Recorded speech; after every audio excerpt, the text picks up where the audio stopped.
Hello viewers, আশা করি আপনারা সবাই ভালো আছেন।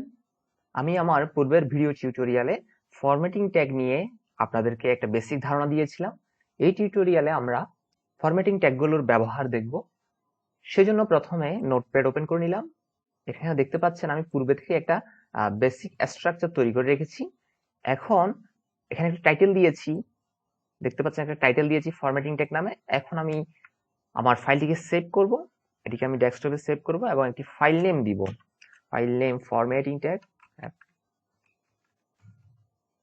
আমি আমার ফাইলের নাম ফরম্যাটিং দিয়েছি .html, অবশ্যই এক্সটেনশন দিতে হবে। এবার সেভ করলাম। এখন দেখি আমার পিসিতে সেটা কোথায় দেখাচ্ছে। এই যে দেখতে পাচ্ছেন ফরম্যাটিং ট্যাগ। এখানে আউটপুটে কিছুই দেখাচ্ছে না, কারণ আমি কিছুই লিখি নাই, যার কারণে এখানে কিছুই দেখাচ্ছে না। বোল্ড ট্যাগের মধ্যে আপনি যতক্ষণ না কিছু লিখবেন সেটা এখানে দেখাবে না, বাট টাইটেলে যা লিখবেন তা আপনার এখানে ট্যাবের মধ্যে শো করবে। এখানে দেখতে পাচ্ছেন ওয়েব ব্রাউজারের ট্যাবের মধ্যে দেখাচ্ছে।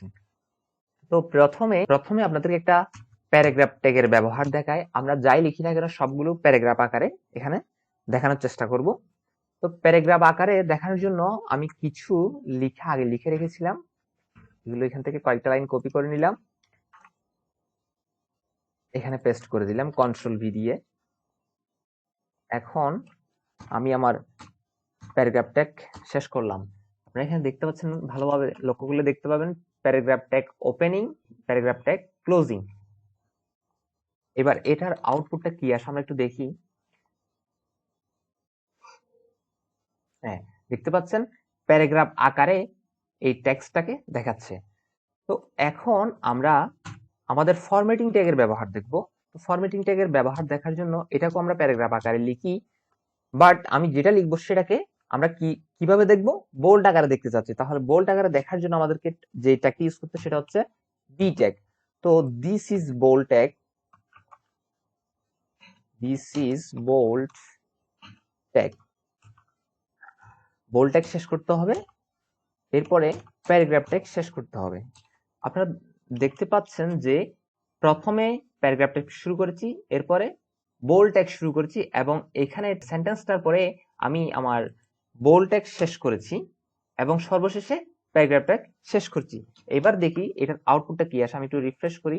হ্যাঁ, দেখতে পাচ্ছেন দিস ইজ বোল্ড ট্যাগ। আমি একটু স্ক্রিন বড় করলাম আপনাদের দেখার সুবিধার জন্য। দিস ইজ বোল্ড ট্যাগ, এটা লেখাটা খুব গাঢ় করে আসছে। এই যে এই লেখাগুলোর তুলনায় এই লেখাটা অনেকটা গাঢ় আসছে, ঠিক আছে। এরপরে আমরা আরেকটা ট্যাগের ব্যবহার দেখি। এখানে দেখতে পাচ্ছেন বিগ ট্যাগ, ইতালিক ট্যাগ। এখান থেকে ইতালিক এবং বিগ ট্যাগের এক্সাম্পল দেখি। প্রথমে প্যারাগ্রাফ ট্যাগ ওপেনিং, এরপরে ইতালিক ট্যাগ, দিস ইজ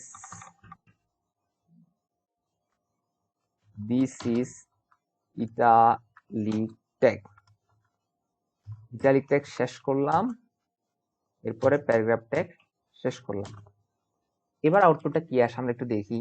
হ্যাঁ, দেখতে পাচ্ছেন ইতালিক ট্যাগ। আমি পূর্বের ভিডিওতে যেরকম বলেছিলাম যে কোন একটা টেক্সটকে বা কোন একটা সেন্টেন্সকে একটু বাঁকা করে দেখাই, এটাই হচ্ছে ইতালিক ট্যাগের ব্যবহার। এই যে দিস ইজ ইতালিক ট্যাগ। এরপরে আমরা স্মল ট্যাগের ব্যবহার দেখি। প্যারাগ্রাফ ট্যাগ ওপেন করলাম, small tag small tag, this is small tag. Small tag শেষ করব, স্মল ট্যাগ শেষ, প্যারাগ্রাফ ট্যাগ শেষ। হ্যাঁ, এবার স্মল ট্যাগের আউটপুটটা কি আসে আমরা একটু দেখি। হ্যাঁ, দেখতে পাচ্ছেন আমরা ট্যাক্সকে একটু ছোট করে দেখিয়েছে। এই যে টেক্সট গুলো, আগের টেক্সট যেগুলো আছে এগুলো থেকে দিস ইজ স্মল ট্যাগ লেখাটা আরেকটু ছোট, ঠিক আছে। এরপরে যদি আমরা বিগ ট্যাগের ব্যবহার দেখি, এই লেখাটা আমরা পুরোই কপি করলাম, পুরো লাইন কপি করে পেস্ট করলাম। এখানে স্মল ট্যাগের জায়গায় বিগ ট্যাগ হবে।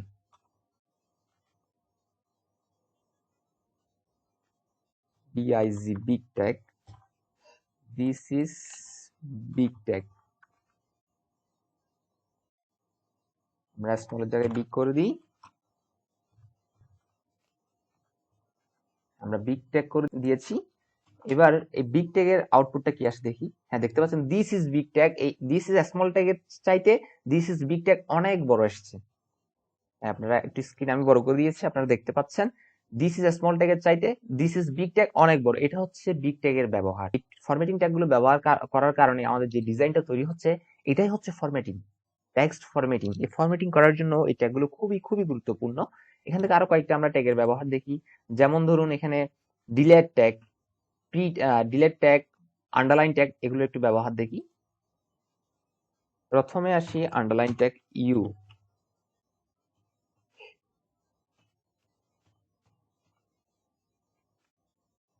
This is underline tag. তো আন্ডারলাইন ট্যাগ শেষ করলাম, বি ট্যাগ শেষ করলাম। এখন দেখি এই আন্ডারলাইন ট্যাগের আউটপুট। হ্যাঁ, দেখতে পাচ্ছেন এই সেন্টেন্সটার নিচে একটা আন্ডারলাইন ক্রিয়েট হলো, এটাই হচ্ছে আন্ডারলাইন ট্যাগের ব্যবহার। এখন আমরা যে জিনিসটা দেখবো সেটা হচ্ছে সাবস্ক্রিপ্ট এবং সুপারস্ক্রিপ্ট। সাবস্ক্রিপ্ট করার জন্য আমাদের যেটা একটা ব্যবহার করতে সেটা হচ্ছে সাব, SUB সাব, আর যেটা সুপারস্ক্রিপ্ট সেটা হচ্ছে SUP।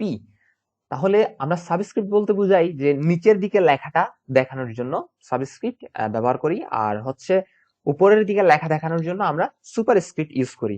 তাহলে আমরা যদি a+b হোল স্কয়ারের সূত্র যদি লিখতে যাই তাহলে আমাদের অবশ্য কিভাবে লিখতে হবে আপনারা হয়তো নিশ্চয়ই ধারণা করতে পেরেছেন।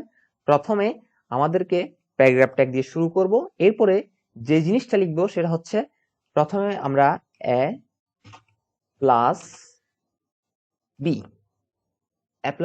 এর আগে এবং পরে ব্র্যাকেট থাকে অবশ্য।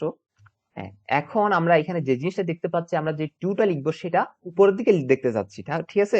তাহলে উপরের দিকে দেখার জন্য আমাদের যে ট্যাগটা ব্যবহার করছি সেটা হচ্ছে সুপারস্ক্রিপ্ট, SUP সুপারস্ক্রিপ্ট। তাহলে সুপারস্ক্রিপ্ট আমি শুরু করলাম, এখন কাকে দেখতে চাচ্ছি, টুকে দেখতে চাচ্ছি। তাহলে সুপারস্ক্রিপ্ট শেষ করব, SUP সুপারস্ক্রিপ্ট শেষ করলাম, এরপর আমি প্যারাগ্রাফ ট্যাগ শেষ করলাম। দেখি এখন আমাদের আউটপুটটা কি আসে। হ্যাঁ, দেখতে পাচ্ছেন a+b হোল স্কয়ার, খুব সুন্দর করে আউটপুটটা এসেছে। একই রকম করে যদি আমি সাবস্ক্রিপ্টটা দেখতে চাই তাহলে আমাদেরকে যে জিনিসটা পরিবর্তন করতে হবে সেটা হচ্ছে বি এর জায়গায় বি হবে সাবস্ক্রিপ্ট। এখানে আমরা জিনিসটা একটু চেঞ্জ করে দিই, এখানে H2O দিই, তাহলে জিনিসটা আর একটু ক্লিয়ার হবে। H, এখন সুপারস্ক্রিপ্ট টু H2, এখানে আমরা দেখতে পাচ্ছি O। হ্যাঁ, দেখতে পাচ্ছেন H2O, খুব সুন্দরভাবে H2O আমাদের আউটপুটে দেখাচ্ছে। এটাই হচ্ছে ফরম্যাটিং ট্যাগের ব্যবহার।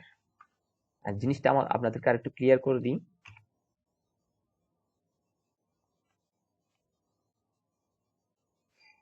এখানে আমি প্রথমে ডক টাইপ HTML, এটা আমাদের কি ধরনের ডকুমেন্ট সেটা ব্রাউজারকে বোঝানোর ডক টাইপ HTML ব্যবহার করেছি। এরপর টাইটেল দিয়েছি ফরম্যাটিং ট্যাগ। এখানে আমি যে ট্যাগটা ব্যবহার করেছি সেটা হচ্ছে প্যারাগ্রাফ ট্যাগ, অর্থাৎ কোন একটা সেন্টেন্স বা কোন একটা লেখাকে প্যারাগ্রাফ আকারে দেখানোর জন্য এই প্যারাগ্রাফ ট্যাগ ইউজ করা হয়। এগুলো অবশ্য কন্টেনার ট্যাগ।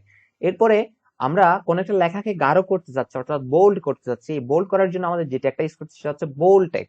এরপরে যে ট্যাগটা ইউজ করেছি আমরা সেটা হচ্ছে ইটালিক ট্যাগ। কোনো একটা লেখাকে আমরা একটু বাঁকা করে দেখতে চাচ্ছি, আমাদের লেখার স্টাইলিং এর জন্য আমরা ধরুন একটা লেখাকে বাঁকা করতে চাচ্ছি, সেটার জন্য আমরা অবশ্যই ইটালিক ট্যাগ ইউজ করব।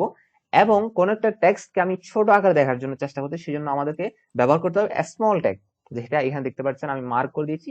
স্মল ট্যাগের ব্যবহার হচ্ছে লেখাকে ছোট করার জন্য। ঠিক এর বিপরীত হচ্ছে কোন একটা লেখাকে বড় করার জন্য বিগ ট্যাগ ব্যবহার করা হয়। আউটপুট দেখেছিলেন দিস ইজ বিগ ট্যাগ, এই যে দেখতে পাচ্ছেন দিস ইজ বিগ ট্যাগ, অনেক বড় করে লেখাটি দেখাচ্ছে, ঠিক আছে। এখন দেখি দিস ইউ দ্বারা আমাদের আন্ডারলাইন ট্যাগ বোঝানো হয়। দিস ইজ আন্ডারলাইন ট্যাগ, এটার মাধ্যমে কোন একটা লেখা বা টেক্সটের নিচের দিকে আন্ডারলাইন দেখায়। আর যখন আমরা a+b হোল স্কয়ার লিখবো, টুটা আমাদের উপরের দিকে থাকে, সেটার জন্য আমরা কি করতে হবে, a+b, এটার জন্য আমার কিছু করতে হবে কারণ এটা নর্মাল লেখার মতো থাকে। বাট এখানে যে টুটা উপরের দিকে লিখতে হয় সেটার জন্য আমরা সুপারস্ক্রিপ্ট ব্যবহার করছি। টু এর আগে সুপার, টু এর পরে সুপার শেষ করেছি এবং প্যারাগ্রাফটা এখানে শেষ করেছি। এরপরে সাবস্ক্রিপ্টের ক্ষেত্রেও সেম জিনিস, যেই ওয়ার্ডটা বা যেই ক্যারেক্টারটা আমরা নিচের দিকে লিখবো সেটার জন্য শুধুমাত্র সাবস্ক্রিপ্ট ইউজ করব। এখানে দেখতে পাচ্ছেন এইচ কিন্তু নরমালি থাকবে, এরপরে টুটাকে আমি এইচ এর নিচে লিখতে চাচ্ছি, সেজন্য সাব টু এর আগে দিয়েছি এবং সাব ক্লোজিং ট্যাগ টু এর পরে দিয়েছি। এরপরে ওটা নর্মালি ঠিক থাকবে, এরপর প্যারাগ্রাফ ট্যাগ আমি শেষ করলাম। তো ভিউয়ার্স, আজকের ভিডিও এই পর্যন্ত। নেক্সট টিউটোরিয়ালে আমরা আরো ট্যাগের ব্যবহার দেখব। সকলে ভালো থাকবেন, সুস্থ থাকবেন, সকলকে ধন্যবাদ।